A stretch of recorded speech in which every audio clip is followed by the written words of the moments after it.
Welcome back to our regularly scheduled detour into Sanctuary World. I'm your co-fry, Sarah. I'm your co-fry, Christina. And I am your co-fry, Wells. And we're back for our second official episode, delving into Sanctuary. I, as a first-time Sanctuary viewer, Christina with a, 75% completion rate? And Wells, yes. on how many rewatches? Nobody needs to know that. Nobody needs to know that. Does It is it a count secret. if you fell asleep in front of the TV? It doesn't count? I wouldn't say it counts if you fell asleep in No. front of the TV watching it. No, still nobody needs to know that. Like we're okay. We're okay. Fair We just enough. stay over here with that information. Okay. Well, we are talking about season 1, episode 3, technically, Fata Morgana. Yep. But before we get into it, let's jump in the fry box. Short, cause we're 3 fry short. Do we have any news to share in the fry box? I don't know. No. I don't think so. We just have our regularly scheduled email segment with our side of corn. But do we have anything else? Not today, right? Companion update. I don't got much. No. Book is Trucking keeping along. booking, trucking along. All right. Well, once we did get another email from our, regularly scheduled Sunday night email from Mara, who would like to read the continuation of the Corn Saga. I shall read the Corn Saga. This has become my favorite. Right. Unless Wells had a really strong affinity for wanting to do this. I haven't even seen the email, so I haven't either. I intentionally am doing this as a first time read through because I find it to be much more enjoyable. So, yo, I'd like to hire you to cater for my cousin's weddings. We want fry charcuterie boards, mashed potatoes, curly fries, leaning tower of Jenga fries, ultimate loaded fries in a barrel shaped like an onion, a fry sculpture of Amanda Tapping, Mr. Potato Head dolls with fries for hair, sauteed fries, fry pudding, and fries shaped like Y's and U's. My cousin's father-in-law, Lord Yu, only eats foods shaped like Y's and U's, so the last one is non-negotiable. And also, if you could do some psychic readings with French fries, that would really help save some money because my bro Yu is being stingy with the wedding budget. Oh, and probably a bundle of carrots. The fry flash mob has vegetarians. Shout out to vegetarians. So I can send you like $50 as a down payment next week. Oh, and the wedding's tonight. So if you could be here by 8:10 at the Sanctuary on Grayson Street in Old City, that would be great. Ta-ta for now. Sir Corn-a-Lot's daughter, Meg. So now we have Meg has entered chat for our Sanctuary. So we have Sir Corn-a-Lot and Meg. And the fries. My favorite thing is how Apple Intelligence always summarizes it, or like when it first comes in, it like flags it as priority because there's like timestamps in there, and it's like requested venue access, blah blah blah. Like it's not popping up now, but it is doing the summary. Catering for wedding tonight at 8:10. At the Sanctuary on Grayson Street in Old City. The menu includes various fry-based dishes, a fry sculpture, and psychic readings with French fries. I don't know how it got that. I think it messed that up. So I quite enjoy the Apple Intelligence summarization. Is yours doing the priority thing, Christina? No, but I just saw the other email and now I'm like, I can't tell if it's someone else spoofing us or if it's Wait, real. there's another email? Yeah, can I read it? Oh, wait, Yes. I think I know this one. Yeah, go ahead. It's probably real and it's probably just a spam person. But I think I texted this to you guys and you didn't fucking see it. I didn't see this. So anyway, this is probably obviously a normal spam, but now it goes in the segment. So sorry. Samuel says about your podcast. Salute fries. Really impressed with what you're doing with 3 Fry Short podcast. I think more people would be interested if they knew about it. Okay. What if each episode brought you more listeners without you doing extra editing or posting? That's what we do. We take your podcast, pull out the can't miss moments, and turn them into short clips that get shared everywhere. There's obviously spam marketing. The result, more fans finding you, more downloads, and more chances to monetize. You obviously don't listen because we don't monetize this bitch. Thank you.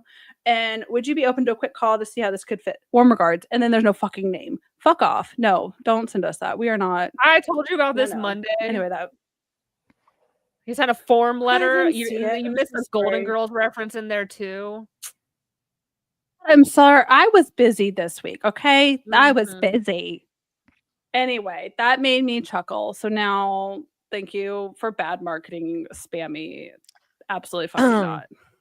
Mara says, but you don't edit Correct. Why would we need an editor? unless there's Exactly. alcohol involved. And there's not ever. But there will be Yeah, alcohol the at days my of wedding. editing are good. Oh yes, there Yeah. will be. I'm excited. We don't for edit. that. We do pull. I pull clips sometimes, but we don't edit, y'all. This is all No, it's raw much more and in your fun. face. Like this is just the way it is. We're a one take just- wonder over here. I was about to say we raw dog it, but let's not go That there too. right now. Free It's fine. ball, whatever you want to call too. it. Free ball raw dogging. Yeah. It's fine. So That's how we roll. All right. anyway, getting into our episode Mhm. again, we are talking about season 1, episode 3, Fata Morgana. What are our overall thoughts on this episode? Not my favorite Sanctuary episode. Really? It's but it sets up some important things that for the future. So Yeah, my main question coming away from this was, are they gonna fucking edge us and never mention this ever again, or will this be like a recurring plot point, whether it's not necessarily even those 3 sisters, but like the organization, like I don't know, because like I'm so used to Stargate land where it's like they abandon shit all the time, and it's like, well, just fuck trying me, to I do guess. this for Yeah. you, Sarah. Like, how much of an answer do you want on that? But yeah. So yeah. That's I also thought, because I watch it twice now. So with Sanctuary, I watch it one time through for the raw reaction clips. And then I watch it again and I take the notes as I do it. And so I can pause and whatever. And I felt like just watching it through like the first time with no pausing in between, I'm like, this was really fast. Like maybe I'm just not used to watching a straight up like shotgunning an episode of television without pausing to take notes like that. But I felt like it went really quickly. Yeah. I mean, it's a mostly monster of the week style, right? Yeah. So that's important, but there is some setup. Yeah, and there was some like filler in here where I'm like, why are they fucking doing this? Like this is like this served no purpose to the plot at fucking all.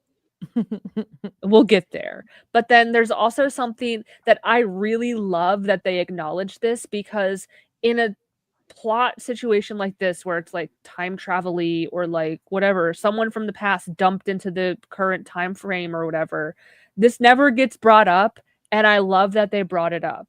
And we'll save it till we get to the actual discussion, but I'm like, okay, fucking thank you. Like, nice. I'm glad that it was at least acknowledged, even though it was easily explained away, that they at least acknowledged it. But any other thoughts before we dive in? Nope. I think it does a decent job, and it actually probably hits more than some of the future ones of like whatever creature of the episode being it sets up the concept of that creature being based in like history or mythology or things like that, which you end up getting more down the road, Yeah. So it I love does a good job of history setting that up. lesson. Of that too. Yeah. So yeah. So, all right, let's get into it. And then, so we'll save comments till the end. We also have the Sarah voice memo segment, which I think will continue to be fun. I love that you put that in the Instagram post. So, that's how we're advertising from now on, y'all. Okay. It's gonna be like, okay. Yeah. So the voice memos. So we'll do Sarah's raw reaction segment Love and it. then themes and discussion, which I didn't add any. So hopefully we'll think of some Love along it. the Oh, way. I was just gonna pull these raw reactions up as we hit them. in Oh, the okay. plot, so Okay. All right. That's fine. so we're like right out the bat, we're taking care of 2 of them. So Yeah. Mhm. So our episode opens in Scotland, which I only know this because that's what the fucking episode blurb told me. And then when I watched it again the second time, it got like kind of like a drive by of like, oh, we were in Scotland. I'm like, what the fuck? Like, I don't know. It seems strange. They fast travel apparently. I don't know.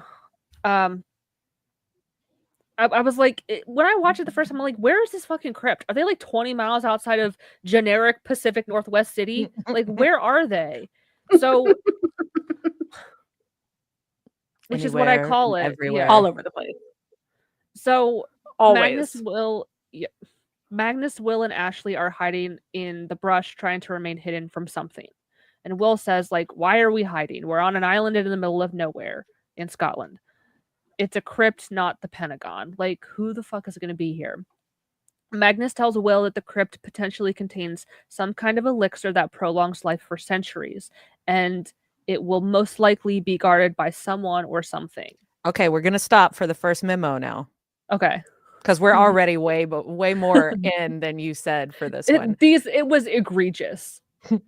I will explain why to everyone. I mean, I said it It in was the so funny. in the text. I popped it in the text, but I'll Okay. explain it afterwards as well. But here we go. Okay, I'm a minute and 16 seconds in, and listen, my wig radar, my wig dar, isn't that good, but it looks like the wig is wigging.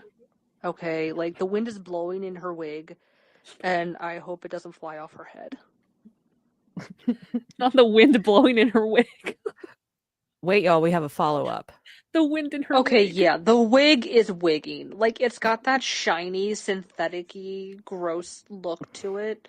Why they gotta do this to a man? Was she, like, still filming Stargate at this point? Was the wig necessary? Why does that woman have such horrible, wig encounters? She needs wig reparations. She needs wig reparations. Wig encounters of the third kind. Yeah. I So mean, it's pretty bad. in the first, and then in the pilot, and then in this episode, this was all part of the web series originally, the same story. Okay. So any shots with that wig are recycled from the web series. So like I guess the opening or whatever, they didn't reshoot. So Okay. it was literally the wig. Mhm. Like Because there are some scenes From the where it web looks series. fine. Like yes. some scenes it looks fine. And then some scenes like I don't know if it was like the way the light was hitting it. It looked like she had like a freak streak of like red, like bright Yep. ass red. And I'm like, is that just like the Mhm. horrid wig, or is that like actually supposed That's to the be there? synthetic of the wig, I think. Jeez. It wasn't there. Mhm. But like Oh. in the pilot episodes, the 2-parter, and then in this episode, there are shots like in the pilot, she's walking into the morgue or whatever. Yes. And Mhm. that same wig. But yeah. It's if it's the wig, it's from the web series. And yes. It's beautiful. No, but she was still shooting not the series, but I think the movies, like maybe Oh, yeah. Continuum, or there was Mhm. some reason why she couldn't go full brunette yet, like for the Yeah. web series. But then by the Okay. time the show was filming, I think it was just honestly, it was money, probably saving money too. Like we don't want to rebuild this set, or we couldn't get, Sure. access to the same thing or Mhm. whatever. And they, because most of the stuff is green screen, but I think that set was actually, I mean, that was mostly a set, like the rocks and everything. So Yeah. yeah. I just like because like we have the wig technology.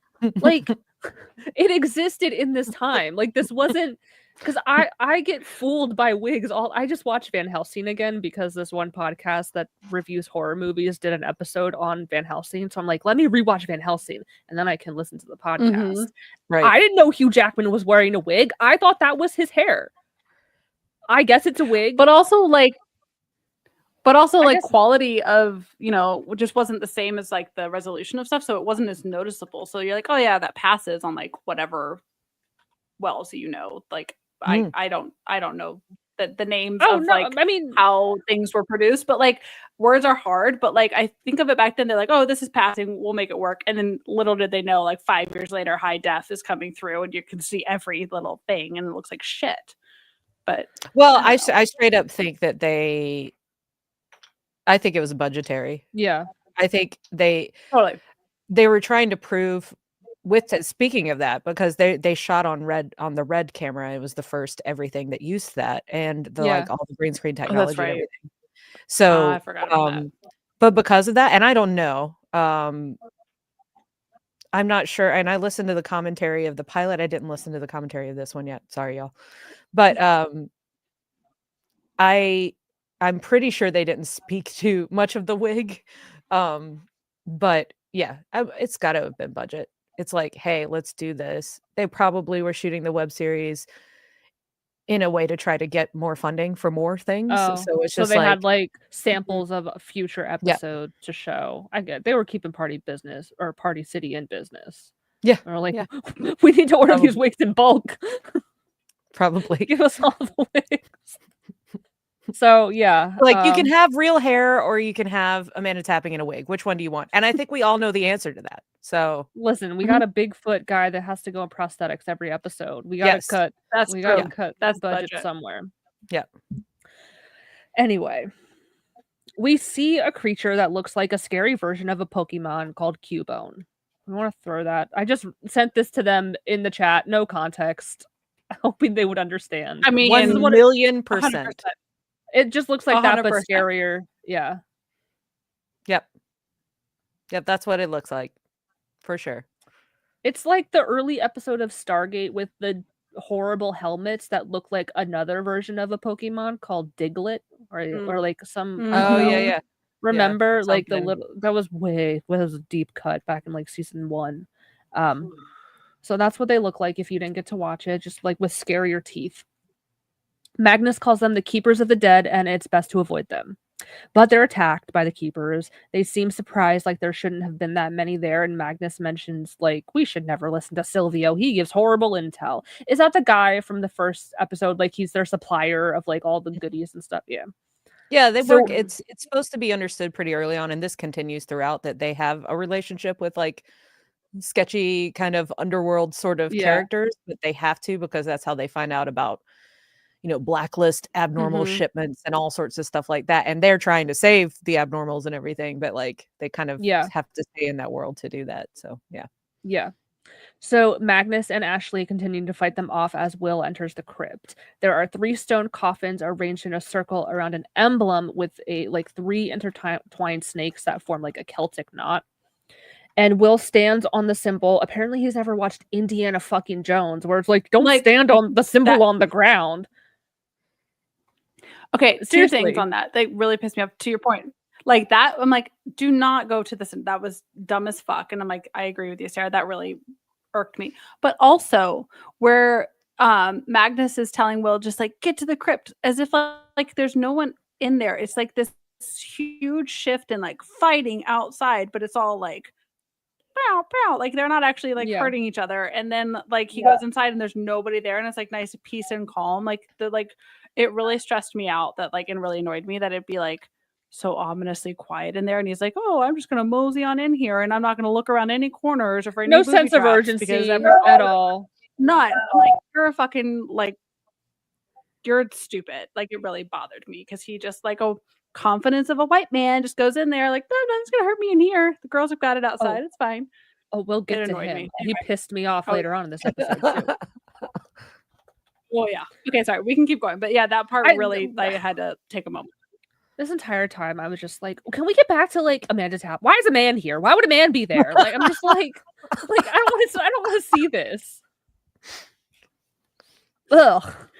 Oh, anyway. So he stands on the symbol, and it, the ground rumbles, and this green liquid flows into the snakes, and the coffin lid scrape open right as Magnus comes in. In the crypt, there are 3 women who look very sweaty and moist. It's gross. Like, I'm like, ugh. I don't know. They just look sweaty. But they are very much alive and not gross dead crypt ladies. And Will says, this might be my first crypt, but aren't they supposed to hold dead people? And we get our opening credits. So they have fast traveled back to generic Pacific Northwest city with 3 unconscious crypt ladies, which this is more egregious too because they were in Scotland. It wasn't some random island like off the coast of maybe Vancouver. Like they were in Scotland. How did they get there? How did They they have a get back? private jet. They have a plane. Helen has a portal I got gun. Like Rick and Morty, where Helen's she's got like, all of the toys. So yeah. I'm just like, I forget you that it all comes out later. There are answers later to your questions, Sarah. They are just not revealed yet. so But after they yes. fast travel back, Ashley's Valid. getting ready. Yeah, for real. I'm like, what the fuck? So Ashley's getting ready for a solo mission to nab a humanoid chameleon living under the city. This is pointless plot, B plot that we don't really need, but I guess it eats up some time. Ashley does mention they should have taken care of this before they went to Scotland, which is the only time that's mentioned. That's where they were.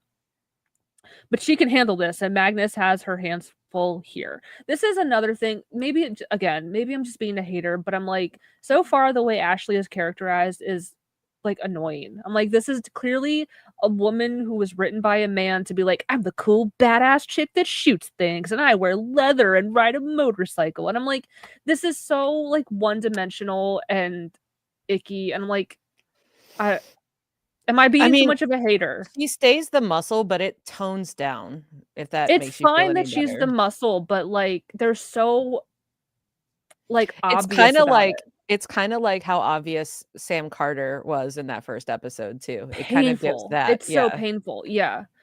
So like I'm fine with her being the muscle, but like that's literally all. It's a caricature. Like that's all it is. And I'm like that it definitely gets better. It definitely I think it's probably as they figure out where they want all of these characters to go and like yeah. It's kind of like, oh, well, now she finally gets to have things besides just being the muscle.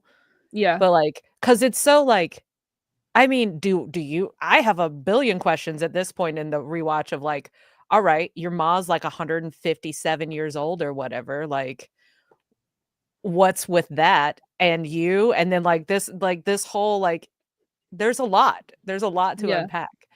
But yeah. Yeah. Also, unrealistic for her to be the muscle and never wear her hair back. It's just always down, flying around in her face. Unrealistic. That's dumb. Like, again, that's so like it's so male coded though, because no like badass ninja lady in her right mind would have her hair just like flying around. Like you got to braid that shit down so it doesn't slow you down and mess you up, and then people can, you know what I mean? I'm just like this. Also, keep in mind, and I'll be curious to hear what you think as the next episode, as you watch the next episode, Sarah. Okay. Because we are still in web series script territory. When does that end? This episode. The next one. Oh, okay. So the next one is fully like we're making this for television. Yeah. So okay. I'll be curious to see if you feel any different. And if you don't, then you will by like, I forget which episode the 5 is, but I think that's a really good turning point. Okay. And that's because that's also opens the world, the universe up a lot too, even more. Okay. But yeah, I'll be curious to see where you see that turning point happens, because it does. It definitely does. I know it's gonna get better, and I think back to like rewatching Stargate when I'm like, oh god, this is rough. Like, imagine if I was watching this for the first time, like would I have even got through to it, or would I have tapped out? Because I'm like, this emancipation, woof. Like, so I'm not trying to like be too much of a hater, because like every show I feel has its growing pains in the first season, unless they just like knock it out of the park from the jump. Like certain adaptations, like if you're talking about like The Last of Us, or like TV shows that are adaptations like Game of Thrones or whatever, where it's like you know where it's kind of gonna go, or it has like it's kind of like mapped out for you, or if like for whatever reason like a series can just hit it out of the park from the jump. But I do think season 1 always has some growing pains as they discover where the show is going to go. So in the lower level, medical science research lab. The 3 women from the crypt are all laying on beds, and Magnus is tending to them. They have IVs and stuff hooked up. They are comatose, but brain's function and vital organs seems to be working. The scans aren't detecting any physical anomalies, and Magnus is administering a time-release stimulant. It should bring them back to consciousness slowly with as little physical trauma as possible. They also have a dead Cubone monster to examine. She takes off his mask, and it's all juicy and gross. Nasty. And he kind of just looks like a person with no skin. It's just like skeletal musculature on the face. Kind of like you see in like the medical science books where it's like, here's the muscular, how the like like kind of like it's kind of like the the super soldiers from Stargate when they take all the armor off. Mm-hmm. Oh, gooey, yeah. skeletal looking stuff. Yeah. Yeah, no thanks. Will is like, this is yucky, and I'm gonna go get ready for these ladies when they wake up. Like, what are you gonna do? Like, how do you prepare for that? I don't know. He's got to prepare for the mental He just wanted therapy. to get out of it. He's preparing to gaslight the fuck out of them. That's what he's doing. He's like, let me brush up on my medical gaslighting here. So we get a scene of the 3 women sleeping, and one of them wakes up screaming. Just like traumatized. She's like, I was sleeping for like 1,000 years. This is horrible. Will rushes in and calms her down. She reaches out and like yoinks him into an embrace, and Sarah has PTSD flashbacks to Boo Tomato episode of Stargate SG-1. Mm-hmm. Roll the voice memo. Roll that beautiful Bane footage. Hold on, I'm getting to it. There we go. You ready? This is the one in our Instagram. It's the one from the Instagram. Okay, so Crypt Lady number 1 just woke up and like gently stroked Will's face. And I swear to God, if they do like time traveling, but not really because she was asleep, century-old medieval princess falls in love with men from current day, I swear to fucking God. I swear It was to so fucking like God. Oh my God, the first time I watched it, it's so Daniel Jackson coded too, of like all his like love stories. It's so Daniel coded. And then I had the same thing the first time I watched this, where I was like, that's gonna be, if they do that shit, that's icky. I don't like it. So the stroking of the face was a bit weird. She's traumatized and scared. Let me hug you. Let me calm you down with my lips. Like, come on. I'm glad they didn't do that, but I was fully prepared for them to do that. So she calms down and introduces herself as Danu, and she looks over at her sisters Tatha and, how do you say this name? Caird? Caird? Yeah, Caird. That's it. Weird. It's a Scottish name. Like the Irish people and their names. Will tells her that they are fine, and she's just the first one who woke up. And Will tells her that this is a medical facility, and Daniel explains that the Pokemon creatures captured her and her sisters, and that's how they ended up in the crypt, and she doesn't remember much else. Then she looks around her, and she's confused. She's like, there's light, but no candles, and there's warmth, but no fire and no sunlight. Then she tells Will the last thing she does remember. They were mourning the loss of their priest to the miasmas, a sickness that cursed the surrounding villages in recent months with no cure, but she can't remember anything else. And Will tells her, just give it time. Cut back to the lower level medical science lab.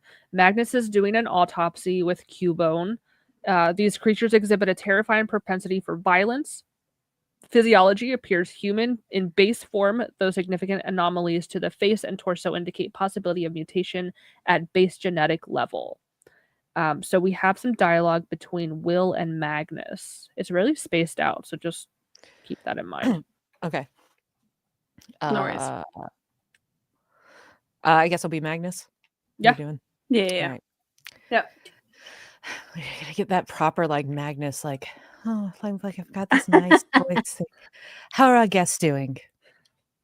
Confused. At least the one who's awake is. She mentioned a disease that was killing people in her village called the miasmas, which translates from Greek meaning poisoned air. Plague, actually. the bubonic, oh my god, the bubonic plague, I can't talk, specifically.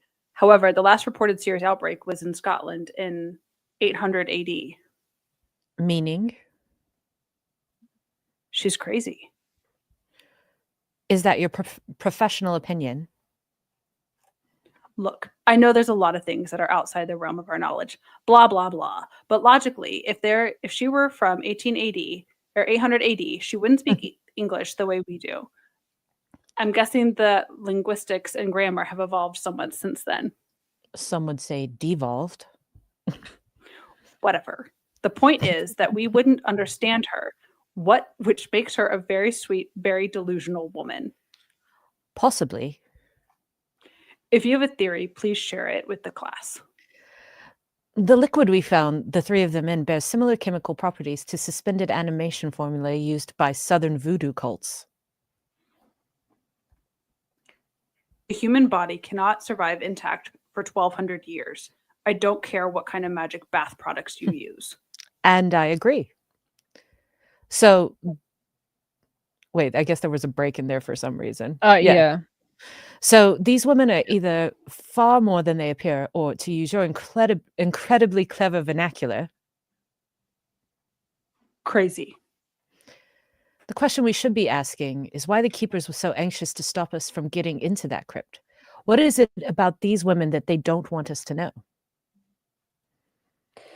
So we see the other sisters wake up and reach out and join hands, causing vibrations in nearby glasses, or like, ooh, the energy. Cut back to the crypt. A team is investigating what happened. They have evidence of 2 women and a man and tons of 45mm cartridges. The leader tells them on the radio to round up the keepers and mobilize the Alpha team for retrieval. Whoever took our property is going to pay. Barf. So he has some kind of handheld GPS that is honing in on generic Pacific Northwest city. You see that on the map.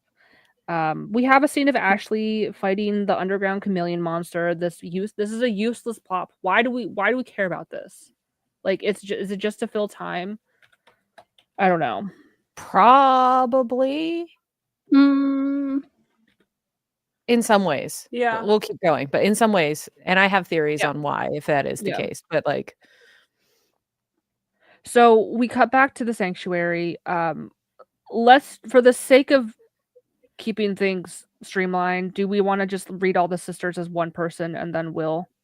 Yes. Okay. So Will and Christina, the I'll sisters. say Will. Okay. Well, I'm doing Will. Oh yeah. Yeah. Wells do the sisters. Yeah.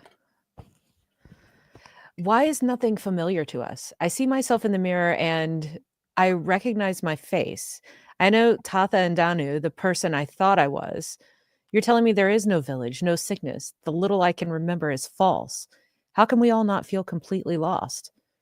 And Fata says, Danu has told us that you insist there were no magics involved, that what we suffer is simply a malady. It's more of an emotional shield. We found you in a crypt surrounded by monsters. It's normal for the human psyche to put itself in a safe mode. When they're normally surrounded in a crypt by monsters, yes. Danu says, we want to accept your diagnosis, doctor, and we are grateful for all that you've done. It's just... You're still not buying it.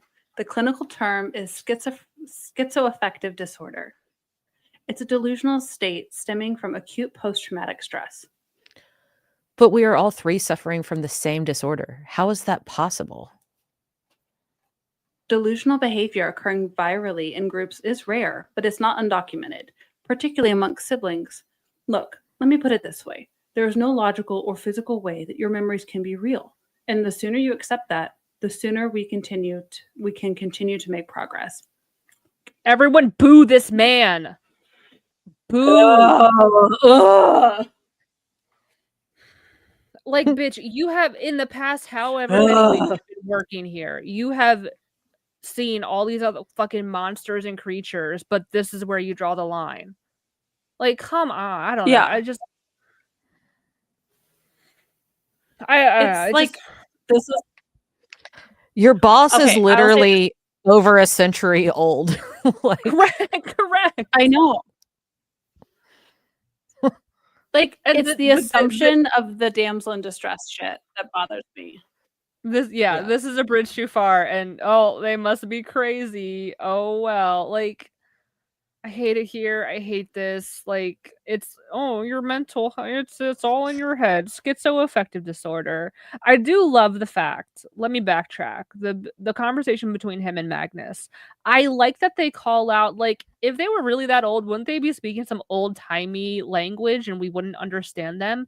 Which yes, that is true. I've seen those videos of like linguists who are like, this is how like old English would sound to us, and it truly does sound like another language. It has evolved and changed so much through time.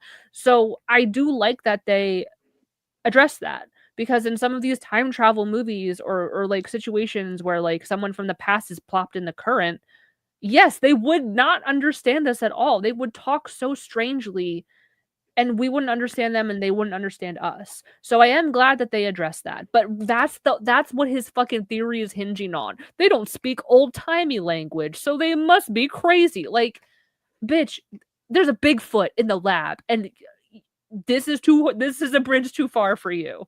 I can't. It makes me so mad. But yeah. I know. So let the medical gaslighting commence. So yeah, this is where, even with all Will has seen, he still jumps to these broads must be crazy and wastes time telling them that they're nuts. I hate it here. Cut to the research lab. Bigfoot brings Magnus some food to eat right next to her autopsy of the Pokemon. Sounds delicious. She's like, I've been waiting for this. And he sets it on the table right fucking next to the dead body. All I'm gonna say is death scenes make you hungry for some reason. I can't explain it. They just do. Interesting. I'm gonna take your word for that, Wells. I'm gonna take your word for that. After every single one of them, like without fail in EMS, I'd be like, man, I'm really fucking hungry right now. Like, I don't know. I don't understand it. Maybe there's something about we got a light. It was life now. Like, I don't know, but does the anyway. food hit different when like in those scenarios when you're just like, I'm thankful to be alive and this chicken Maybe sandwich that's tastes what it real is. fucking good. Maybe Like, that's what it is. I don't know. Anyway. Could be, yeah. But the point is, when you're used to that stuff, what if you got to eat or whatever, Yeah. It's whatever. So we get a conversation between Magnus and Bigfoot. Do you want to do the voice memo now or wait? We can do it now. Yeah. Cool. Oh. Roll the clip. Yeah. Did Bigfoot just not talk the first 2 episodes, or did I completely miss that? Because he's speaking in full fucking sentences now. Did I forget? Did I forget? No, he does speak at the very end of the first 2 episodes. He tells Will there is such a thing as monsters or whatever. Okay. When he's like, because he saved Will and he's like, yeah, Biggie's in the hospital bed and yeah. Will's talking to him and he hasn't said a word to Will like since he got there. Mhm. There's a joke way far in the 4th season. This Mhm. doesn't give anything away, but Biggie literally is like acting like he can't talk in front of somebody he doesn't like, basically. Oh, okay. So is maybe he's testing Will before he felt comfortable with him or something. Okay. Because you do like the first 2 episodes, like that premiere, the pilot is all pretty much Will's perspective, right? So like, yeah. So we have this conversation between Magnus and Bigfoot. Would you guys like to read that? Sure. Christina, you have to do your fake Bigfoot I'll take voice. Bigfoot. Or whatever the fuck. Biggie. Whatever. Whatever that is. I'd imagine waking up here, no memories, believing you're from the Middle Ages. I'm waiting. I'm waiting. No, Just don't. No, I you know what's funny though is I actually was mentally preparing one and now you made me shy. Fine. It's fine. Are they? Well, there's the rub. I can't quite rule the possibility out. When Will first entered the crypt, he said he set off some sort of mechanism that drained the coffins of a green-hued liquid, which, thankfully, I was able to preserve. You think this kept them alive? I don't know for certain, but it does contain several key elements that could induce a form of cryogenic stasis in humans. If they are not abnormals. I know. Why guard them so ferociously? So we get a scene of Will doing some hypnosis on the sisters. We get flashbacks of them being captured by the keepers. They make them drink this like it looks like blood. It looks like a disgusting ritual before Mhm. sealing them in the crypts.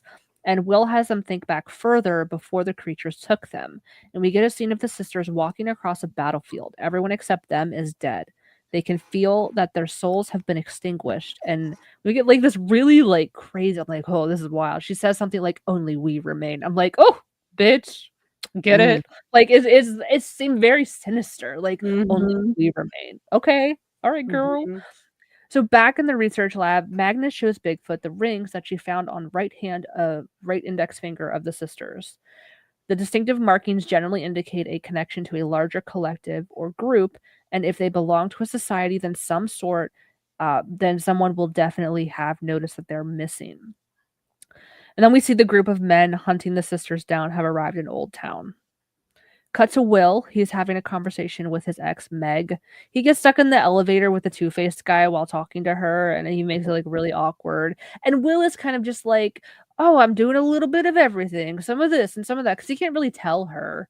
Yeah. And Meg is basically like, you never stop by your apartment anymore. You're never home. Like, you like dropped off the face of the planet. And like, besides saying like, oh, I'm doing a little bit of everything, like I have no idea what you're doing.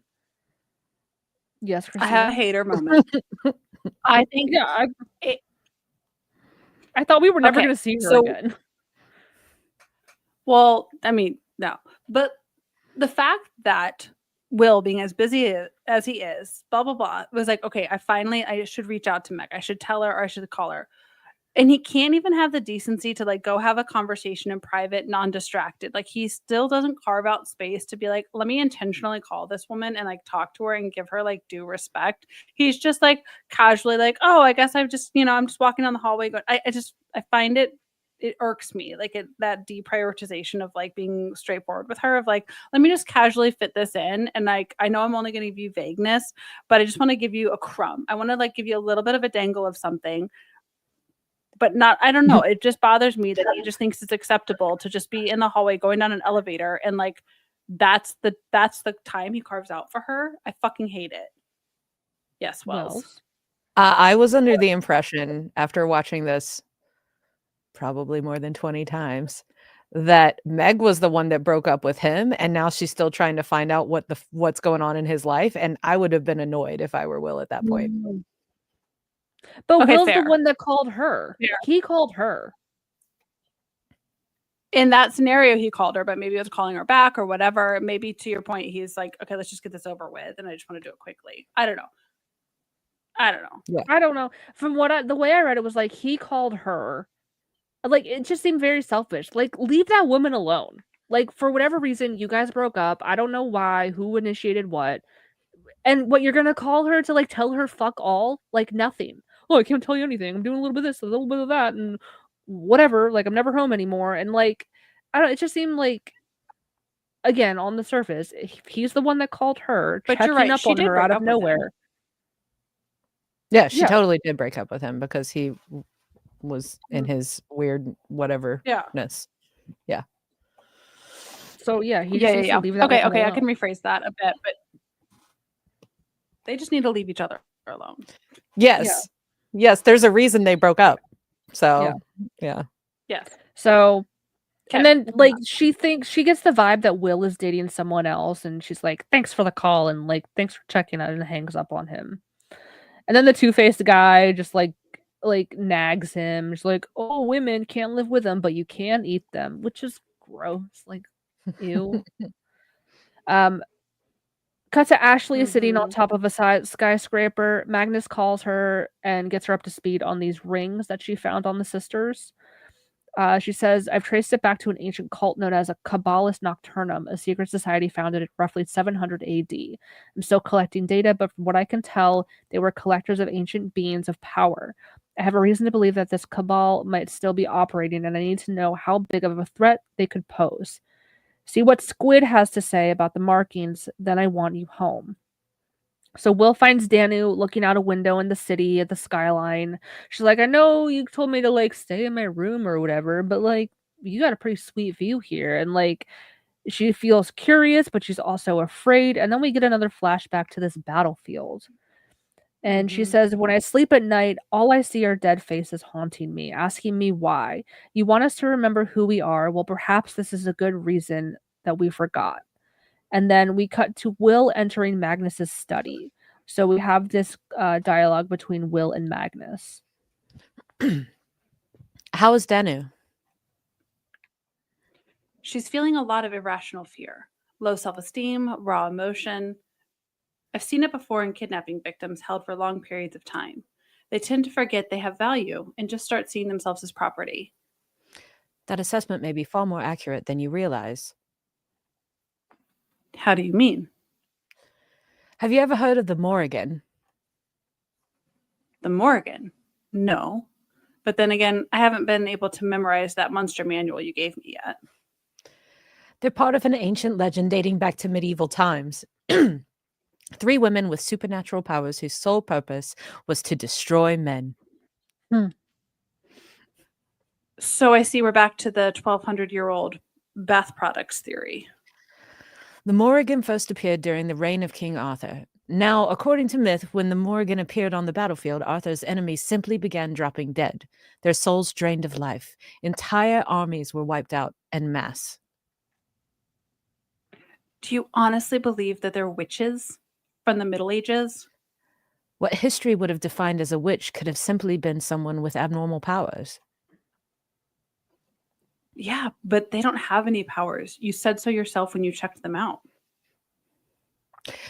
None that we've yet detected. Each of them was wearing one of these. Now, this is the mark of an ancient cabal of collectors who sought and exploited abnormals for their own personal gain, and apparently guarded their possessions fiercely.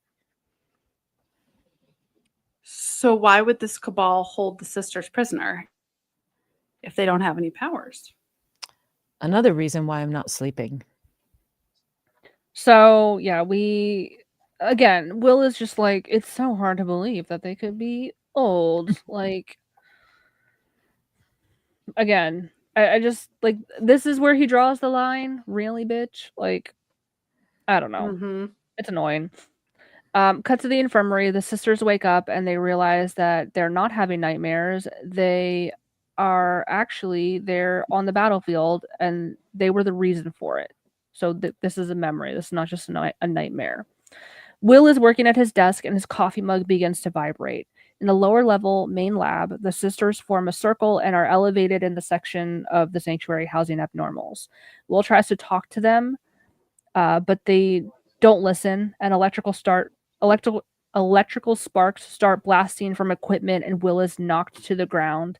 Magnus comes out and shoots them. She's like, "That's enough of that. Calm down." Like she shoots him with some blast gun. She's like, "All right, enough of that. Not in my house." Cut to the aftermath. Henry is assessing the damage. My favorite character so far. The central lab was affected the most. Diagnostics MRI systems are gone, and the internet is down. Which, not the internet. Oh my god. But the backup systems kicked in, so no monsters escaped. That's always a good thing. But the perimeter alarms are also down, totally down.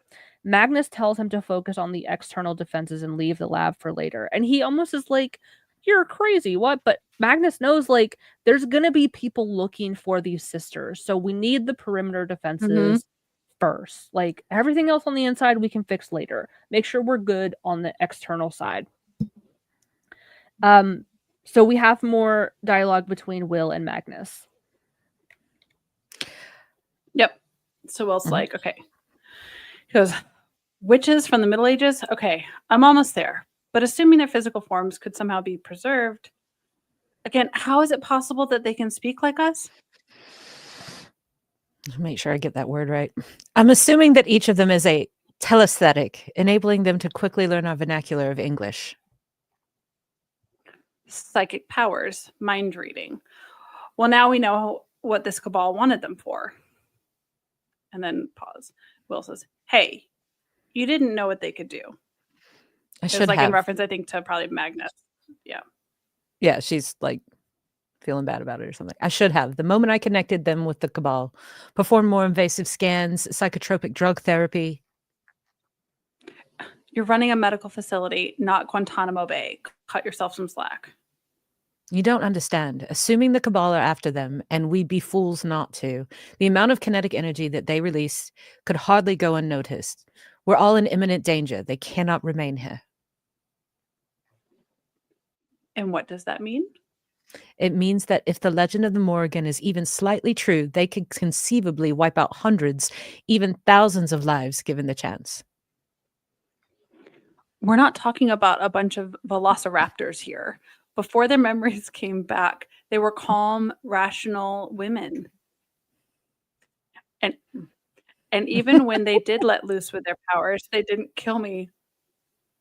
Oh, God, I hate reading this. They just melted my brain a bit.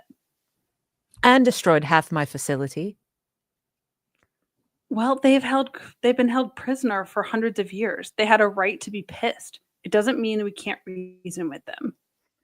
All three will remain under sedation, at least for the time being. And how long is that? Forever? How does that make us any different than the cabal who imprisoned them in the first place? Okay, first of all, I realize now in our doing of Sanctuary, I will also be taking on the readings of the freaking empathetic person. Yeah, your Will / Daniel in all cases. Well, now he's I shall empathetic. assume Now that he realized, oh wait, they do have powers. Oops, I guess I shouldn't have gaslit them. No, I like his character long term. Long term, it's good. Just some of that stuff just really. Long term, Will's character gets pretty darn interesting, but yeah. Yeah. Oh, one moment. I have Okay. a child. One moment. So we cut to the isolation area. All three of the sisters are each standing and leaning against the vertical metal board with they're just like Hannibal Lectered up. Like they can't really go anywhere. I don't know what's keeping them. Some kind of energy is keeping them from like leaving their little containment field. Daniel's kind of struggling to understand what is happening, and Will tells her, like, you deserve to be free, and you can't stay asleep forever. And she says their purpose is not to be free, but to bring death to enemies of the Cabal.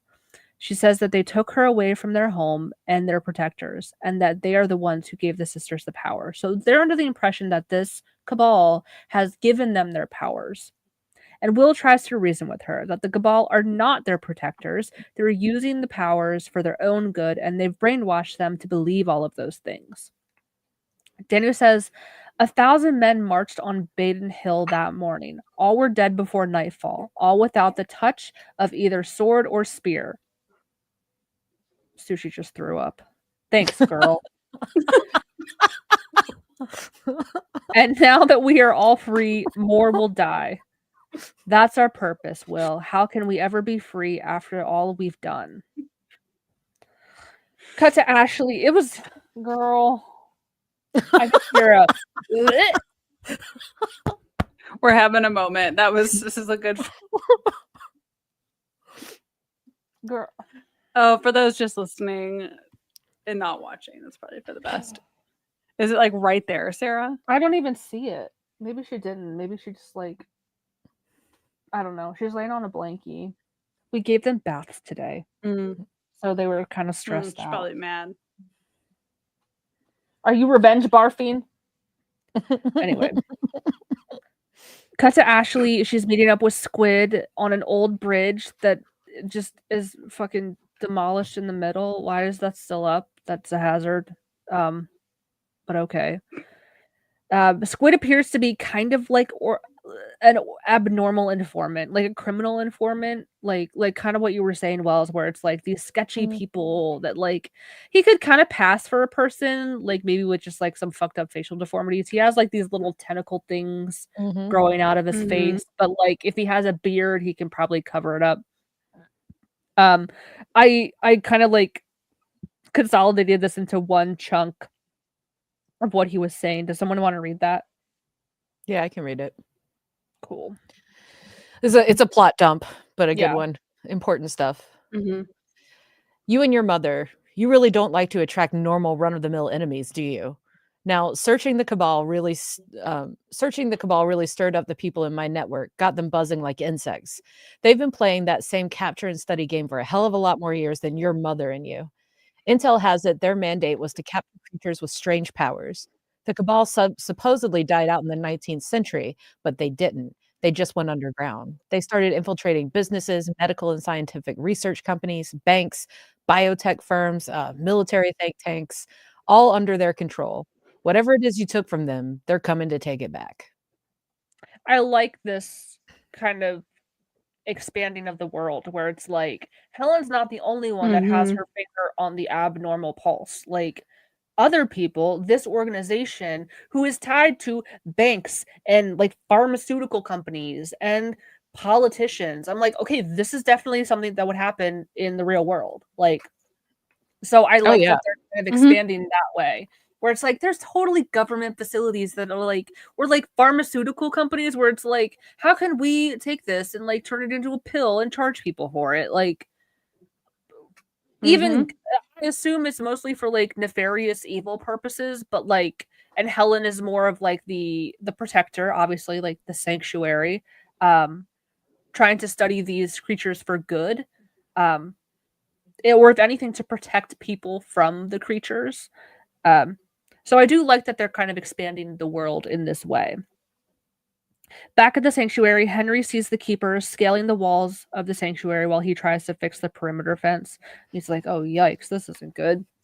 Ashley calls to tell Magnus the scoop right as the keepers break in.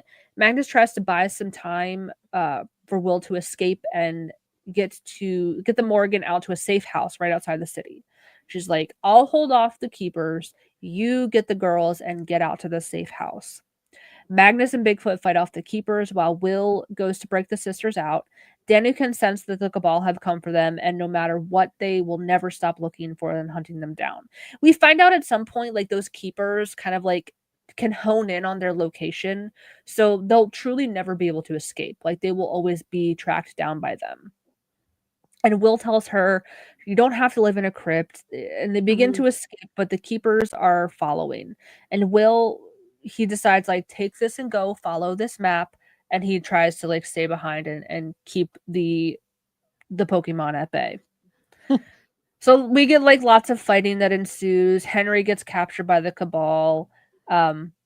Ashley at one point, like, she tries to like get back in, but then like the doors are locked because Magnus initiated like a lockdown. So then she like finds a way to like, I don't know where, I don't know how she gets in, but she like pops up and we get like this scene of her like popping up out of like a circle of water. Like she took the sewers to get back in and she's like all wet and stuff. And it's very like action movie-esque of like her popping up and like pow pow, I'm wet with my hair slicked back. They fight off all the keepers, but the Cabal surrounds them with Henry as a hostage, but the sisters come back. So we have some dialogue. It's between Danu, the team leader, and Magnus. And then there's Will. We'll group the sisters together. So the sisters, Magnus, and Will. Yeah. I'll be Magnus and Team leader. I can do either sisters and Will or team leader and Will. Or do team leader and Will. I'll do the sisters and well, yeah. What are you doing, Sarah? I don't care. Let's just pick. Okay, Sarah be the sisters. Okay. Christina be team leader and Will. I'll be Magnus. All right. Okay. Perfect. I think so Danny says, stop, there will be no more killing. We will go quietly, but we ask that you leave these people unharmed. You don't you don't make demands, you do as we say. They did not take us out of greed, but out of charity. We ask you to leave them unharmed. It seems that a taste of freedom has changed their demeanor. We take back what's ours. You and I have no problem.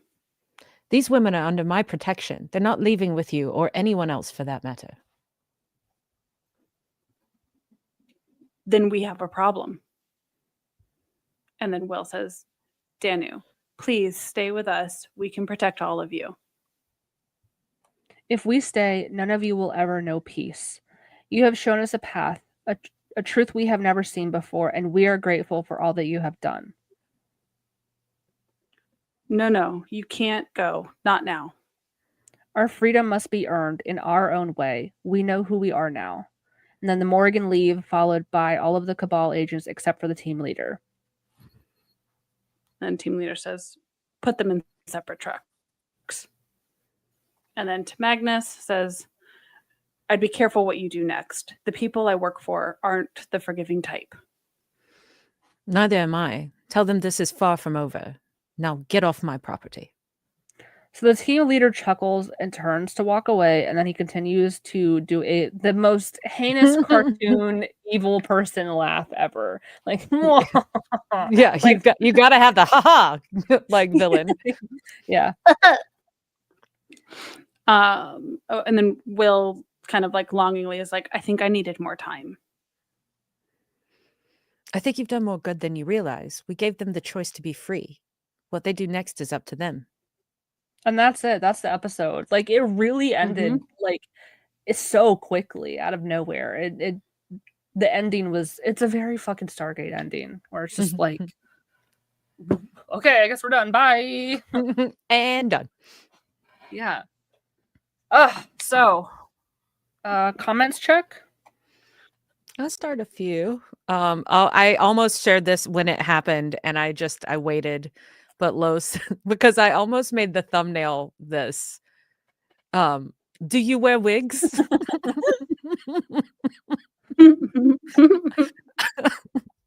I came so close to making that in the thumbnail, but I ran out of time.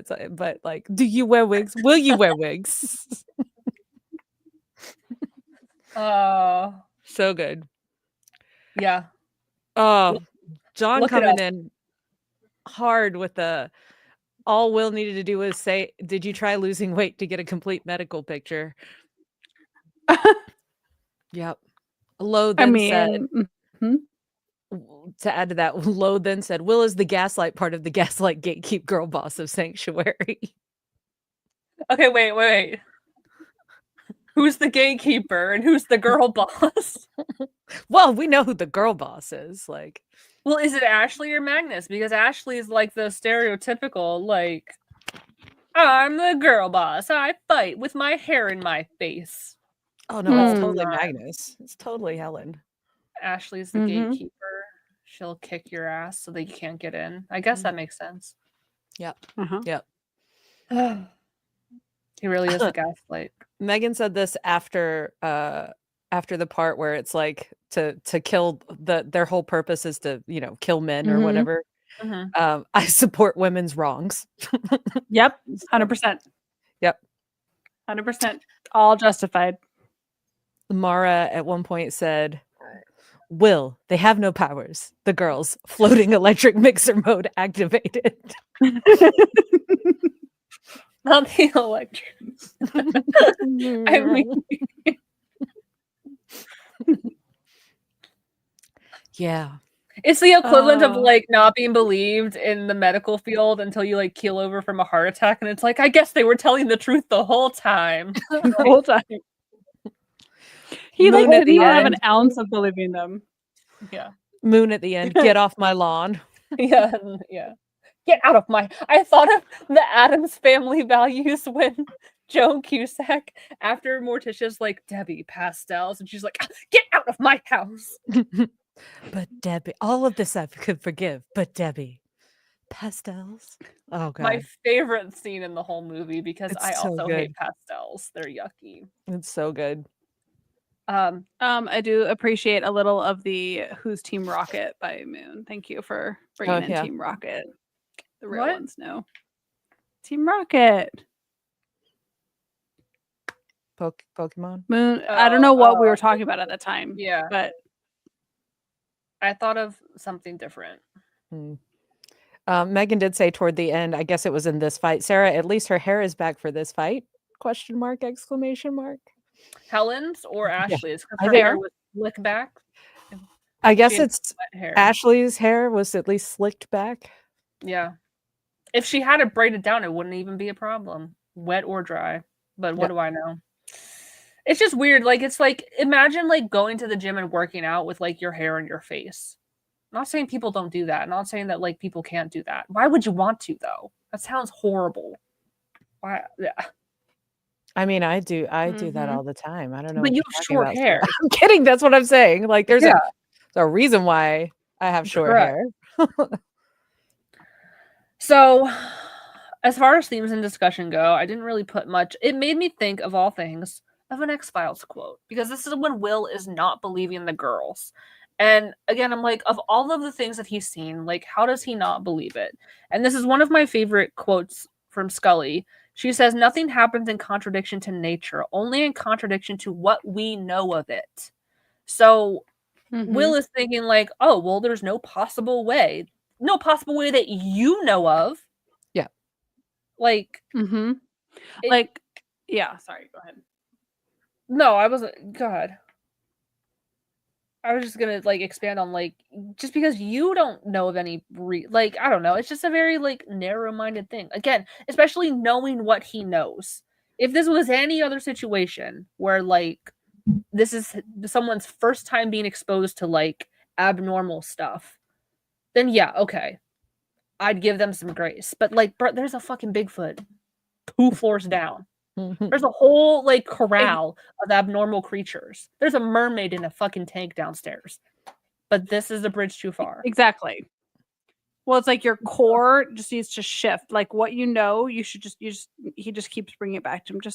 It's just delete it. Like everything you knew, just don't bring it back to yourself. Well, there's a Sasquatch making your pancakes. And yeah, exactly. But no. Yeah. No. I think they're trying really hard in this episode because again, it's like was part of the web series and everything to make Will be the like the straight man character of like not believing, like the whole you know, Scully at the beginning of the X-Files sort of character, but like he's literally already like into the world at this point. So like to do it more and more. And I'm not sure that it happens this hard ever again, if I remember correctly, like his character as far as the progression of his character. But yeah. I do. Come on, no, it doesn't stay that way. I do like that again, like they did bring up the fact that like they're not speaking old-timey English, like, you know, but that's what his whole theory hinges on. Like, okay, weirder fucking things have happened. And Magnus literally goes, no, there could be an explanation for that, and it's this. Like, and if that's what they have, then that's probably why these people really want to keep them, you know, like all of that sort of thing. But like, yeah. But I love that Scully quote too, by the way, Sarah, because that is literally kind of the whole point of the entire show. Yes. Like the entire show, or of Sanctuary. Sanctuary. Like yeah. So even if something seems like outer worldly or outlandish or like impossible, it's only impossible to like what we understand of the world. Like how the world exists in our narrow-minded view, quite honestly. Like I feel like we've only scratched the surface of like what we know as far as like knowledge of the world and the universe. So it's only in contradiction to what we know of it. Like absolutely.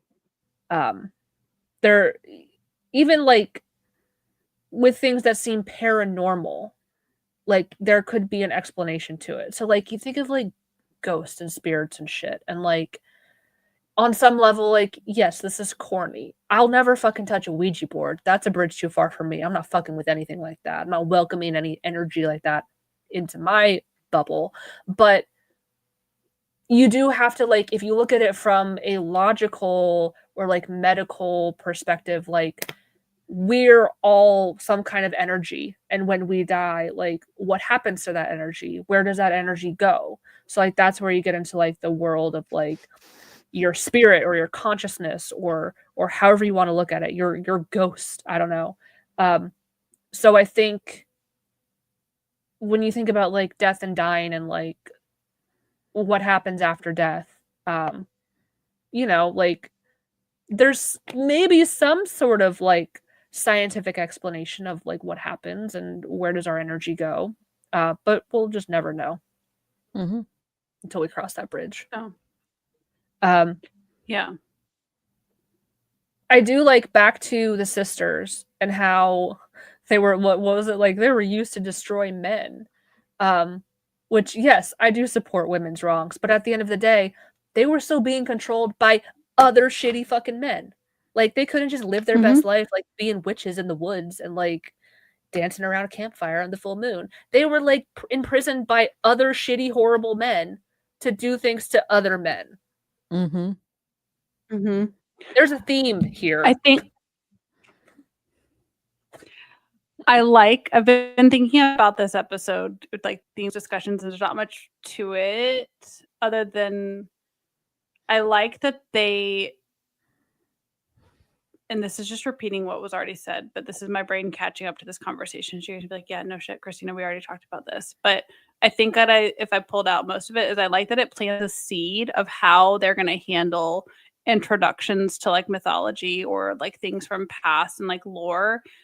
Like I like how they they didn't make it this grand disclosure, but it's more of just like normalizing. Oh yeah, it's based on this and this and this based like this is like the real life version of it. And they don't like over fantasize it, but they just kind of keep moving with it. And you're like, oh, well, that makes sense. That goes back into that lore. And they don't make them like, you know how some series, and I don't have good examples, but even like I think in Stargate sometimes we see it where they just like over the top overkill this like lore that we've been told all our time. But like this was just like a nod to King Arthur and like those times and like the Morgans. Like it's just like a quick little nod. It's like a nice little sub story. It's not the main character from that time, but they pull like lore from like another piece of that story, right? They don't pull like Arthur forward necessarily at this point. And there may be times where like it's different, but like they pull at pieces of it, like little like subcontext and kind of like sprinkle, and almost like it's a very world building. Like it's a lot of like the lore dumps and all of that. I think they did a good job kind of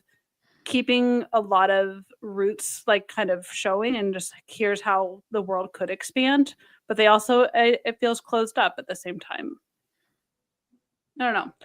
It is interesting to think about because like we have all of these stories of like witches and dragons and things that don't technically exist, but so it's like where did the stories come from? Like what is the genesis of it? And like if in this case they're like kind of tracing it back and it's like yeah, it's like when you play a game of telephone, like over the centuries, it becomes more degraded or more fantastical, and like more unbelievable as time passes. But when you trace it back and you get to the root of like the actual story, there's an actual explanation for it. And I do like that aspect of it, where it's like not exactly how the legend said, but it's rooted in that legend, or there's some truth to that legend and they're making it more believable, so to speak. So I do like that. Yeah. Sorry, I was trying to like yeah, I was so good. No, what were we saying? I was gonna say I was trying to find my words and continuing to try to find my words without giving stuff away for the future. So if my brain is jumping, it's because I'm trying to say it in a way that's just very general. It's very hard to do, and my brain doesn't do it well. So I'm gonna take notes for next time. But yeah. I'm excited for the next few episodes for your feedback on the next few that come up. I'm very interested to see like what they choose to kind of delve into and pick as like we're gonna make this a thing or we're gonna make that a thing. Episode guide. I need to know how far we are from. Okay. 3 episodes. Okay. The 5 is episode 7. And that's where I think it starts getting really so. Yeah. Yeah. Okay. I'm not even reading I'm not even looking ahead at the episode descriptions on like Amazon or Roku or wherever I'm watching Kush it. is pretty cool too. It's what? That one's 2 episodes away. Yeah. Kush to me, Sarah feels like an X-Files episode a bit. I think you'll like it a lot too. Fun. Okay. Yeah, so I'm interested to see like so far they've kind of mentioned Chernobyl, Jack the Ripper, like this like legend from like the Arthurian times like so I'm interested to see like what parts they pick because this is kind of like a fun little history class. So I'm interested to see like what they choose. Moon But yeah. says, I wish I could rewatch for the for the first time. And it's really true. I think that's why we're like totally on board with Sarah not knowing anything about these episodes until she I don't watches want to know. Yeah. And luckily, I guess luckily for me, unfortunate for like other Sanctuary fans, there doesn't seem to be like too big of like an online presence for this show. So like accidentally stumbling upon spoilers does not seem possible. And even if my algorithm hears me talking about it and I see like a video pop up, I will scroll away as fast as possible. There are be very careful on TikTok because I have seen some like Helen Magnus edits that give away some pretty important big things. So like, okay, good. Don't like scroll away. I will not interested that. Yeah. Yeah. Be like, no, thank you. They're great edits too, by the way. I've seen some phenomenal ones, but like they do give you way too much information. You don't need it, or you don't want it right now. Yeah. No, I'm determined because like normally I'm that kind of bitch that's like watching a movie and I'm looking up like the plot summary as I'm watching it because I'm like, how's this gonna end? Like, or like I do the thing with books where like I look at the last chapter like when I'm really early on. And I read a book recently where I didn't do that and it was very satisfying. Like I'm glad that I contained myself. So that is the goal with this show and you can live vicariously through me watching it the first time because I do know that feeling of like I wish I could just experience this for the first time again. Yeah. Like what a time. Yeah. Like Yeah. I'm experiencing Severance for the first time and I am so proud of myself that I have not looked a thing up, by the way. Yeah. I'm doing really well. Yeah. We've binged all the way into season 2, so I'm already like well in, but yeah. I was watching it as it was airing, like season 2. I binged season 1 and then like when season 2 came out and people were talking about it, it pissed me off so bad because everyone's like, I've solved the show and this and this and this. And I'm like, can you just shut the fuck up and enjoy the television and stop trying to like figure it out and I've solved the mystery. Like just fucking watch it because all of the theories that like seemed really cool and plausible never fucking happened. So then like you build up this image in your mind of like what could happen and then like it doesn't. And I'm like, okay, well that kind of sucks. I did figure out one important thing like literally 5 minutes in the show before the reveal of the thing. What is it? The well, there might be spoilers. For season 1? Yeah, it was in season 1. Yeah. Fuck it. The season 1's been out. Spoil away. For who Gemma is. Like oh, okay. Yeah. And I'm like literally 5 minutes away from the reveal. Because Val and I have been watching them together like over the internet. And I was like, oh my God, I think I figured this out. like, yeah. But it was so close to the reveal that it was like, oh wait, okay. Okay, I really should have had all the pieces by then. But yeah. Fine. But yeah, sometimes it's annoying. Like sometimes it can be great when a lot of people are talking about a show, but sometimes it's annoying because the whole like I figured it out. I've solved the whole show. And they like analyze it to the point of like, okay, you're just being ridiculous now. Like, come on.